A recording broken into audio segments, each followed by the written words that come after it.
Habari zenu. Karibuni sana hapa kwetu. Tunashukuru kuja kwenu kulia pamoja nasi. Tunashukuru kwa upendo wenu kwa mtoto wetu. Tunawakaribisha sana sana. Mimi ndio nimesimama kuongea kuhusu mambo ya Winnie, maana nimetembea na yeye. Mimi ndio nilikuwa caregiver and I'm also a cancer survivor of breast cancer survivor of 2015. So this journey I know it very well, and I'm going to just talk to us about the journey, about her childhood, about her dreams and the sickness, and then what the legacy will be for us. So in her childhood, Winnie was a peaceful person. She was a smart person. She was clean and organized more than I am. So that is my memory for her childhood.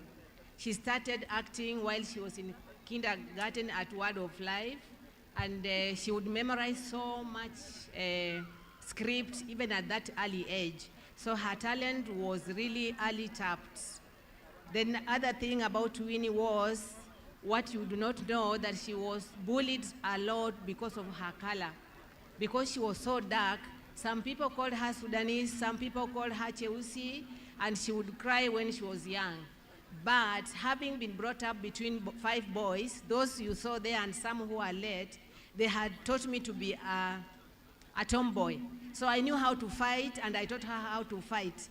The other part of Winnie that you saw that could fight, she was not born with it. It is me who taught her, because she had to survive the bullies. And then the other thing that we realized when she was young, because of bullying, we bought her a toy or a dolly from Germany, which was so dark, which was so black. By then, we weren't having such dollies. We only had blonde dollies. They were Zungu with blue eyes, with blonde hair. So we wanted her to know that being African is so nice. And it really helped her to do that, because out of that, she became confident in her skin. And then after that, after the bullying, now when she was adult, I'm going to talk to you when she became adult. She was a focused business person. She knew very well what she wanted to do. You know, like a parent would want someone to go to be employed, to get a salary. Immediately she graduated, she told me, "Mom, I am not going to be employed. I'll not be employed. I am just going to work with my hand, and I'm sure I'm going to make it, because the employers pay you so little." Another thing was, when she was an adult, she made gifts. Because she was a talented person, she made gift cards, she made thank you cards, and she would sell them to give herself pocket money. And when they started Jukwa, the band, she was among the people who was branding it, and she really did well. She would sew her own clothes and sew the members' clothes, and she did not even go to the college for sewing. But at that age, she would still sew. She was also a furniture maker, and she would make furniture for her house. She would decorate her house. She was an interior designer. So this one child, I was blessed with one child, but out of that one child, she represented like 10. She represented like 10 of them together. And in her adulthood, she became aware that she was beautiful, and some of the things that stood out for her, or was her signature, was the darkness. Each and every person who looked at her, they loved her darkness. So the dark girls that are here, please don't bleach. And if you are bleached, you can turn back. We will love you just the way you are. Another thing that she had was very special was her eyes. She had very beautiful eyes. And another thing that was an asset but became a liability at the end of it, because she couldn't let it go, was her breasts. As you have seen in her pictures, she had this beautiful big breast, and telling her just to cut it was a very difficult thing for her to come to terms to.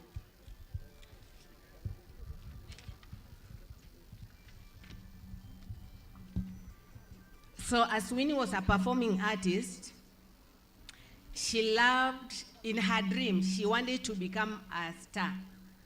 So all along she worked, even with the band, she told them, let us not chase the fame. Let the fame chase us.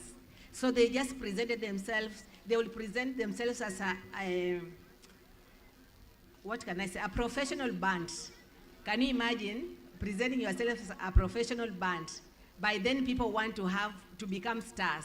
So out of that, because they branded themselves well, they were able to be hired by companies the likes of Safaricom, and they would really pay them well because they presented themselves as professionals. Her highest achievement was the Dida'S series, where she played the Dida role.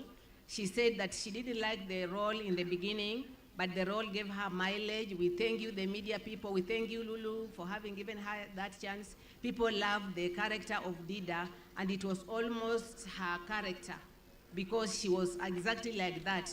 Whatever she acted, you wouldn't separate the Winnie and Dida. The two of them was one. Another thing that she did was she was very creative, and we used to fight sometimes because she'll come and turn over my house and throw away things. She will tell me, this is too old, let it go. And me, I'll hold on to it. I don't know what troubles the creative. They don't want to do something over and over. She will come and she'll just look for trouble to trouble herself by doing and redoing it and rebranding it. So I came to know that the disorder that she had was called, in her DNA, was called creativity. So for the people or the parents who are here with children who are creative, just let them be themselves. Do not force them to become doctors. Do not force them to become engineers. Just let them be what they are. Her motto was kindness. She was very kind to each and everyone. She treated each and everyone with respect. Even her house manager is here. I tried to tell her to remain in the house, to keep the house for me, and she was crying and lobbying around.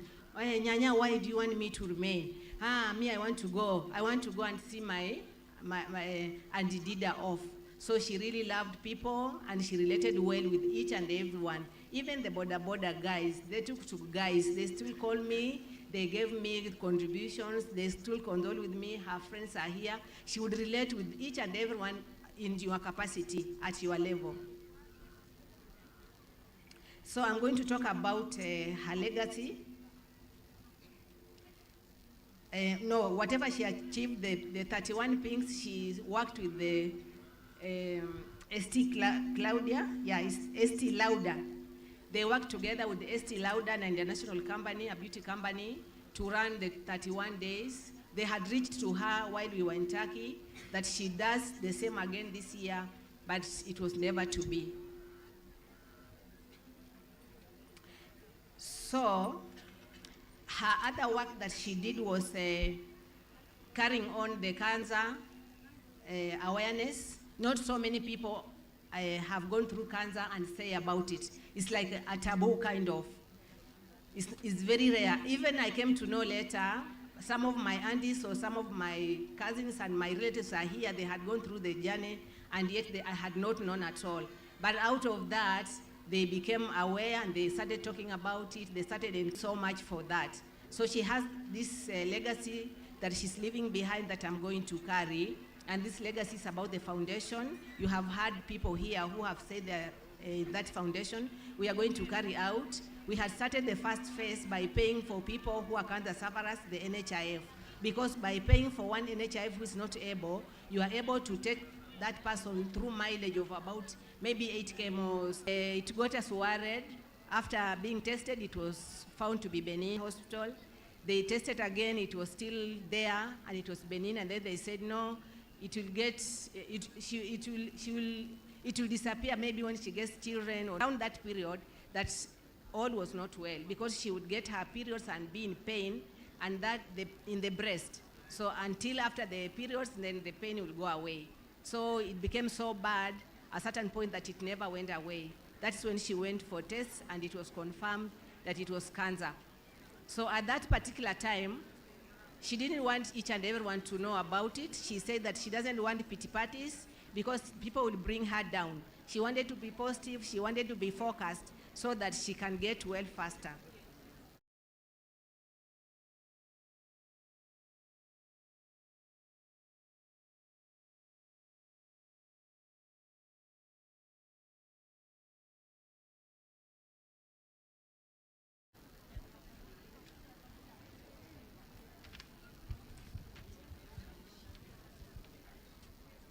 So she became public about the same thing after about 1 year. And that's when you people knew. What you did not know, that she had been suffering for a long time. So she started her treatment at the Coast General Cancer Center, where we have facilities nowadays. She did 8 rounds of chemo. Thereafter, she was put in, on oral therapy for about 6 rounds, and nothing much changed. So that's when we came to UP, were given treatment. She got 9 rounds of chemo again, and then she was still put on oral therapy because cancer had not cleared in every part of her body. By the time we went to Turkey, it was in brain, it was in the both breasts, it was in her lymph nodes, it was in the lungs, it was in the stomach.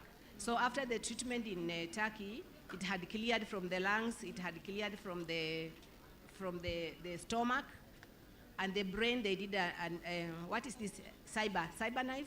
So it kept it under control. But the other parts, when we came back, it started growing again, and then it forced us to go back. So on the 3rd month while we were here, because we had worked out the cost of being there and coming back, the cost of coming back was lesser than the cost of staying over. That's why we came back. So she deteriorated in the 3rd month, and that is when she did her last video that you people came through for us, and we were able to go back immediately.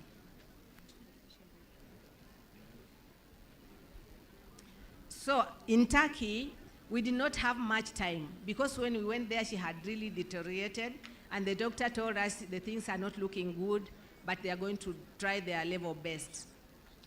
So in that time, because I was working with her, I was encouraging her, I was a cancer survivor, I trusted God, I believe in God, and I trusted that God was going to heal her.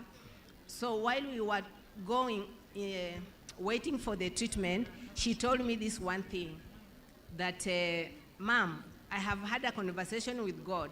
Then I said, what kind of conversation? She said, I have asked God that if he knows that I'm going to die, let me just die now. But if he knows that I'm going to get well, I am ready to hold on, because I'm in so much pain that I don't want to go on like this. But then if I'm going to go through the pain and still die, I'd rather die just now. That was the second last day that she told me that. So on the following day, she wasn't talking. On the 3rd day, she passed. So I have said about the foundation, my call of legacy. I have few concerns about cancer. Being a cancer survivor, I have known, I have seen, we have walked that journey. There are concerns that are bothering me here. One of them is, we wait until we get sick. We are not creating awareness. So I would want us or the government to put emphasis on the awareness as opposed to the treatment. And then another thing, while we were sick, while Winnie was sick and we were visiting public hospitals, there are these concerns that I observed. The relationship between the doctor and the cancer patient is not there. How? Because one doctor is attending to 16 to 20 people a day, meaning that when you go there, you'll not have a continuity of relationship with your doctor. So every time we went to see the doctor, they asked Winnie, which treatment were you given? Because they have so many files waiting on their desk, they are not even able to go through it. So they depended on what Winnie told them. I have had maybe 8 rounds of cycle of this and this. Then I was asking myself, what about the people who do not know what they were treated on? What about the people who do not know how to read or how to write? So what will the doctor do? But then, that was that. Apart from that, these very doctors have private clinics. So imagine a doctor coming in at 8 and leaving at 2 to go to their private hospital and handling 16 to 20 people. What kind of service would you expect out of such a service? It means there's a disconnect. So my solution there is, let the government pay the doctors well, and let the government ban the doctors from having private clinics while they are still working. Of whom are they working for? It is us. Why are they getting our money and not giving us the best? And the government is aware, the government sees it. So this place where we go for treatment is the place they get their patients to go to their private hospitals, those who can afford it. And it's not a good thing. Those are the things that the foundation will have to address in regard with the government in relation with how cancer patients are treated. Another thing that I want all of us to be aware of is the process that we farm with. Because we farm with these fertilizers, some of the fertilizers have been banned in other countries, and yet we are using them here. Then after the harvest, there's this preservation process that they do. They have some chemicals they put in the food, and this food ends in our body. So if your system is compromised, for sure, I can assure you, you are a candidate of that disease. You might be well now, even the farmers who are here, you are well, you don't know what will become of you in 5 years' time. You don't know what will become of your daughter, because the food that you produce, you don't eat the whole of it. You go and sell. The people who are trading in the business of food, the chemicals that you are using to preserve the food, know that it is ending somewhere. It might not be your daughter. It could be your daughter's maybe child. So these things we have to be aware, all of us. We have to start working hand in hand. It is something that is so bad. You people, if you have never gone to a cancer place, just go and visit and see how many people are there. And that will be only one place. So I am sure that this will be addressed. And finally, I'm talking about the people who are given the mandate to take care of the processes, the people like caves and those kind, just to see that the production of food, the storage of food is done in a proper manner that will not destroy lives. So memories. I want to remember Winnie as a very creative girl. I want to remember her as a very positive person. I want to remember her as a very strong-willed woman. Whatever she went through, I could not have gone through it myself, because my process took so short. The cancer that I had was discovered in the first stage. So the treatment really took very short. And look at Winnie, it was discovered when it was late. She started the treatment when it was late, and it took 3 whole years and took her life away. So please, please, please be aware of yourself, be cautious, and stay healthy.